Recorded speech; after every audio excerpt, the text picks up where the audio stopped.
प्रिय विद्यार्थियों, हमने पिछले लेक्चर्स में आर्थिक भूगोल की परिभाषा, उसकी प्रकृति और उसके विषय क्षेत्र की बात की थी। आज हम बात करेंगे आर्थिक भूगोल के अध्ययन के उपागम, approaches to the study of economic geography. Economic geography को पढ़ने के क्या क्या तरीके हो सकते हैं, हम कौन सी मेथोडोलॉजी के द्वारा इस इकोनॉमिक ज्योग्राफी का अध्ययन कर सकते हैं, जिसमें इकोनॉमिक ज्योग्राफी के समस्त जो तत्व हैं उनको समाहित किया जा सके और सही निष्कर्षों तक पहुंचा जा सके। हो सकता है आपके दिमाग में ये बात आए कि हमें किसी भी प्रकार के अध्ययन के लिए, जब हमें अध्ययन करना अगर आता है, हमें अगर विधि पता है, तो क्या ज़रूरत है कि हम अलग से इकोनॉमिक ज्योग्राफी के अध्ययन के उपागम पढ़ें। लेकिन इसी संदर्भ में मैं आपको ये स्पष्ट कर देना चाहूँगी कि प्रत्येक विषय का अपना एक स्वरूप होता है, अपनी एक प्रकृति होती है और अपना एक विषय क्षेत्र होता है, जिसमें हम इस लक्ष्य को भी पहचानने की कोशिश करते हैं कि वह अध्ययन क्यों किया जा रहा है।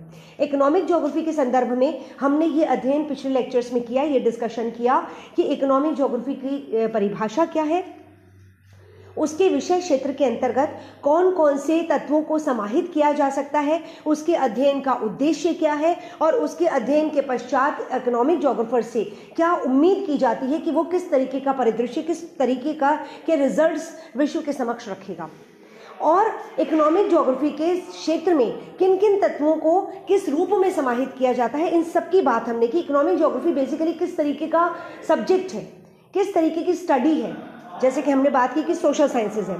तो जब ये सारी बातें हमने जिक्र की, तो उससे अब हमारे पास मेथोडोलॉजी अध्ययन करने के लिए ये अध्ययन करना ज़रूरी हो जाता है, क्योंकि मेथोडोलॉजी जो है वो हमें उस लक्ष्य तक पहुंचाती है जिस लक्ष्य का तक पहुंचने की चेष्टा हम अध्ययन के दौरान करते हैं। तो इकोनॉमिक ज्योग्राफी में हम जिस प्रकार के एनालिसिस एक्सपेक्ट करते हैं, जिस तरीके के तत्वों का संग्रह का कहना चाहिए कि जिस तरीके के आंकड़ों का संग्रहण और फिर उन आंकड़ों के विश्लेषण की बात हम करते हैं, उनके लिए हमें विशिष्ट प्रकार की मेथोडोलॉजी की ज़रूरत होती है, एक अप्रोच की ज़रूरत होती है कि हम किस अप्रोच के साथ, किस सोच और किस दृष्टिकोण के साथ अध्ययन में आगे बढ़ें। इसीलिए अध्ययन के उपागम पढ़ना ज़रूरी हो जाता है। आर्थिक भूगोल के अध्ययन के उद्देश्य तथा प्रयुक्त विधियों के अनुसार इसमें निम्नलिखित उपागमों का प्रयोग होता है। मैंने जैसे कि आपको बताया कि उसका उद्देश्य क्या है और उसमें किस प्रकार की मेथोडोलॉजीज हम यूज़ कर सकते हैं, उस आधार पर हम इसके अध्ययन के जो अप्रोचेज हैं, जो जिस दृष्टिकोण से अध्ययन किया जाना चाहिए, उसको इन रूपों में हम बांट सकते हैं। क्रमबद्ध उपागम, प्रादेशिक उपागम, सैद्धांतिक उपागम, व्यवहारपरक उपागम, कल्याणपरक उपागम और तंत्र उपागम।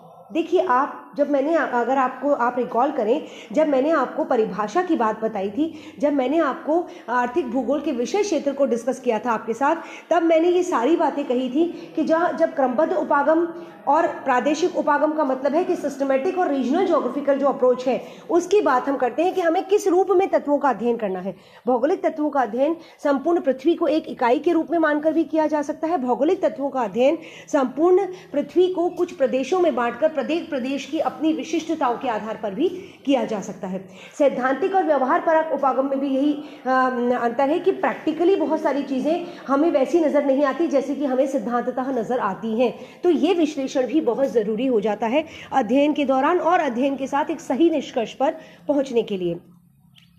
कल्याणपरक उपागम, जैसा कि मैंने आपको अपने पिछले लेक्चर्स में बताया था कि आर्थिक भूगोल का एक महत्वपूर्ण उद्देश्य, विद्वानों ने यह भी बताया लेटर ऑन, कि जन कल्याण इसका उद्देश्य है। मतलब अध्ययन कर रहे हैं तो ऐसा नहीं है कि वो बिना किसी उद्देश्य के किया जाए। वह अध्ययन जो है वह जनता के लिए, वह समाज के लिए उपयोगी होना चाहिए, उसके लिए कल्याणकारक होना चाहिए। और तंत्र उपागम, सिस्टम एनालिसिस किस प्रकार से की जा सकती है, इस सबके इन सारे अप्रोचेस के साथ हम इकोनॉमिक ज्योग्राफी की स्टडी करते हैं। सबसे पहले हम सिस्टमेटिक अप्रोच की बात करेंगे, क्रमबद्ध उपागम। इसमें किसी विशिष्ट आर्थिक तत्व की सामान्य विशेषताओं का अध्ययन विश्व वितरण के संदर्भ में किया जाता है। इस उपागम के अंतर्गत प्रत्येक तत्व का पृथक पृथक अध्ययन किया जाता है और इसके विश्व वितरण प्रतिरूप की व्याख्या की जाती है। इसे सामान्य विषय वस्तु परक उपागम जनरल टॉपिकल अप्रोच भी कहा जा सकता है। इस उपागम का प्रयोग सामान्यतः दो प्रकार से किया जाता है। वस्तु परक उपागम दैट इज कमोडिटी अप्रोच, जिसके अंतर्गत किसी वस्तु विशेष जैसे कोयला, लौह अयस्क, गेहूं, चाय, कागज उद्योग, लौह इस्पात उद्योग आदि के विश्व वितरण प्रतिरूप का विश्लेषण पृथक पृथक किया जाता है। दूसरा है व्यवसाय परक उपागम ऑक्यूपेशनल अप्रोच, जिसमें वस्तु का पृथक पृथक विश्लेषण न करके प्रत्येक व्यवसाय का अलग अलग अध्ययन किया जाता है, जैसे कि खनन उद्योग, विनिर्माण उद्योग, कृषि, परिवहन आदि का क्रमबद्ध अध्ययन दूसरे वर्ग का उदाहरण प्रस्तुत करता है। क्रमबद्ध उपागम के अंतर्गत संपूर्ण अध्ययन क्षेत्र को एक इकाई मानकर उसके समस्त तत्वों का क्रमबद्ध विश्लेषण किया जाता है। अध्ययन का क्षेत्र संपूर्ण विश्व, महाद्वीप, देश या अन्य प्रदेश भी हो सकता है, किंतु उसे एक इकाई मानकर तत्व विशेष के वितरण प्रतिरूप का विश्लेषण करते हैं। आर्थिक भूगोल वर्तमान में एक विज्ञान के रूप में स्थापित हो चुका है, जिसके विकास में क्रमबद्ध उपागम की भूमिका सर्वाधिक रही है। आपने अगर ऑनर्स किया होगा या आप अगर एमए प्रीवियस में भी अगर जब थॉट पढ़ रहे हैं या थॉट पे जब आप आगे पढ़ेंगे तो आप सिस्टमेटिक वर्सेस रीजनल ज्योग्राफी का एक द्वैतवाद पढ़ेंगे। ये वस्तुतः भूगोल के अध्ययन से ही संबंधित द्वैतवाद है। इसका जिक्र मैं यहाँ इसलिए कर रही हूँ कि आर्थिक भूगोल के अध्ययन के उपागम के संदर्भ में भी इन दोनों विधियों का, इन दोनों उपागमों की चर्चा होती है। व्यवस्थित उपागम का मतलब है हम संपूर्ण पृथ्वी को एक इकाई माने और उसके प्रत्येक तत्व का अध्ययन करें। मतलब उसमें खनन कैसे होता है, जैसे इसमें मैंने आपको बताया कि कमोडिटी अप्रोच अलग है और ऑक्यूपेशन अप्रोच अलग है। अगर हम कमोडिटी अप्रोच पर जाते हैं तो पृथ्वी के धरातल पर कौन से रिसोर्सेज, मतलब हमने एक रिसोर्स ले लिया कि जैसे लोहा, तो संपूर्ण पृथ्वी पर लौह अयस्क किस तरीके से वितरित है, किस प्रकार के, कितनी मात्रा में, कहाँ मिलता है, इसका अध्ययन हम करेंगे। या हमने अगर एक व्यवसाय या हम अभ्रक का वर्णन करेंगे या हम किसी और रिसोर्स का वर्णन करेंगे। इसी तरीके से अगर हमने ऑक्यूपेशन उपागम की बात की, अगर हमने व्यवसाय उपागम की बात की, तो इसका मतलब है कि हम एक जैसे संपूर्ण, जैसे मत्स्य पालन उद्योग है मान लीजिए कि, या लकड़ी काटने का काम जो है, लंबरिंग जो है, उसका अगर हम जिक्र करते हैं तो संपूर्ण पृथ्वी पर उस पर्टिकुलर व्यवसाय की क्या स्थिति है, कहाँ कहाँ होता है, किन रिसोर्सेज के आधार पर वह उद्योग वहाँ पर स्थापित है, कौन कौन से फैक्टर्स हैं जो उसके लिए अनुकूल हैं, कौन कौन सी जगह हैं जो उनके लिए अनुकूल है, कौन कौन सी जगह हैं जो उनके लिए प्रतिकूल है। इस प्रकार का संपूर्ण जो विवरण है वो उसमें मिलेगा। इसमें हम कहीं भी ये नहीं सोचेंगे कि अगर हमें कि भारत में भी सिर्फ राजस्थान में मत्स्य उद्योग कैसा है या लकड़ी उद्योग कैसा है। हम संपूर्ण यूनिट की बात करेंगे, मतलब वो तत्व जो है सिर्फ उस तत्व की संपूर्ण यूनिट के संदर्भ में हम अध्ययन करेंगे। और अगर वैसे हम राजस्थान का अध्ययन करते हैं, राजस्थान के उद्योगों का, तो उसका मतलब है राजस्थान में जितने उद्योग हैं उन सब का अध्ययन करेंगे। तो क्षेत्र की बात नहीं कर रहे हम, यहाँ पर जो भी प्रदेश है उस प्रदेश को एक मानकर व्यवस्थित उपागम में हम भारत को भी एक मान सकते हैं, एक इकाई मान सकते हैं। सामान्यतः यह विश्व के संदर्भ में होता है, लेकिन अगर हम भारत को एक इकाई मानते हैं तो संपूर्ण भारत में सिर्फ मत्स्य उद्योग या संपूर्ण भारत की अगर औद्योगिक परिस्थितियों का विवरण देंगे हम, तो संपूर्ण भारत में उद्योग कहाँ कहाँ कैसे हैं बस वो देंगे। इसके अलावा और वर्णन नहीं देंगे कि जनसंख्या कैसी है या वहाँ पर रिसोर्सेज बाकी कैसे हैं या पानी कैसा है या फिजियोग्राफी कैसी है, ये जिक्र नहीं करेंगे।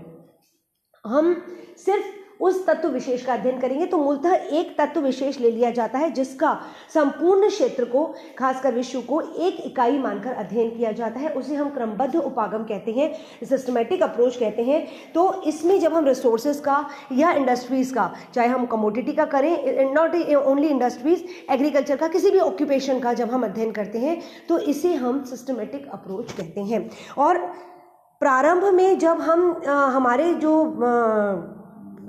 जो स्कॉलर्स हैं उन्होंने जब अपनी यात्राएं की, प्रारंभ में जब नए नए क्षेत्रों की खोज की और उसके बाद जब हम आर्थिक भूगोल के अस्तित्व तक पहुंचे, जब आर्थिक भूगोल एक पृथक विषय के रूप में स्थापित होना शुरू हुआ, वहां पर व्यवस्थित अप्रोच ही ज़्यादा प्रोमिनेंट था जिसने आर्थिक भूगोल को पृष्ठभूमि प्रदान की।